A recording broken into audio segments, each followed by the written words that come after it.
Hi, my name is Sarah James. I'm a 25-year-old Caucasian woman from a middle-class family in Fairfax, Virginia. I'm currently attending grad school at UVA for occupational therapy. And today, I'm going to tell the story of how I was diagnosed with Addison's disease. Addison's disease is an endocrine disorder which is caused by the adrenal glands failing to produce enough hormones. Specifically with Addison's disease, the two hormones that aren't being produced enough are aldosterone and cortisol.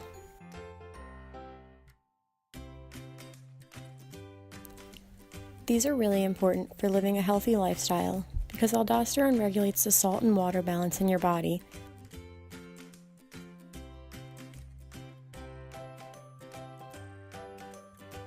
And cortisol helps the body respond to stress, as well as maintain a healthy blood pressure, blood sugar, and metabolism.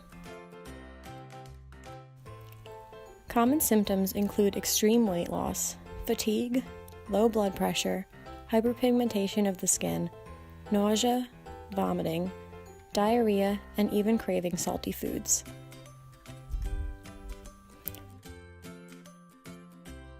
Addison's disease is a chronic disease, meaning it is not contagious and cannot be passed on to other people you come in contact with. It is most common for people with Addison's disease to have a pre-existing autoimmune disease. Since having an autoimmune disease means the body sees its own tissues as foreign invaders, it is possible for the body to attack and damage the adrenal glands, causing an adrenal insufficiency.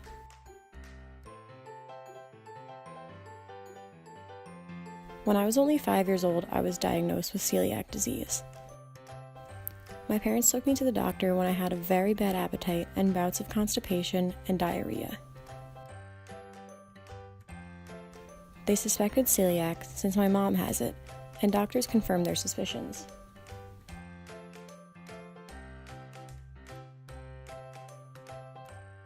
Anything that contains gluten would trigger an immune response in my small intestine. Since my mom has it, my parents immediately knew which foods I could and could not eat, and I never had any complications after that. It was only a couple of years ago, when I was a freshman in undergrad, that I started losing weight and vomiting.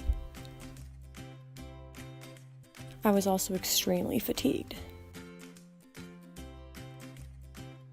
I didn't think the fatigue was strange, but I was concerned about my weight loss since most college students gain weight when they start school. One day after coming home from class, I fainted in the stairwell of my dorm. That day, I went to the doctor and explained that I have celiac, but I'm very good at monitoring my food, and I was positive that I hadn't eaten any gluten at any of the dining halls. He told me that even if I did, I wouldn't have fainted from it. They did a blood test and saw that my potassium and sodium levels were extremely low.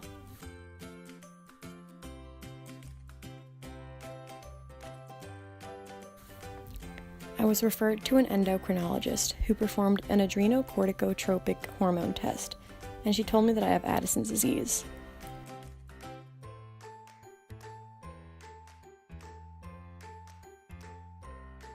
Now I take an oral corticosteroid every 24 hours since that's about how often your body produces them naturally. Since being diagnosed, I have to carry around an injectable glucocorticoid and teach my friends and family on how to administer it in case of an emergency.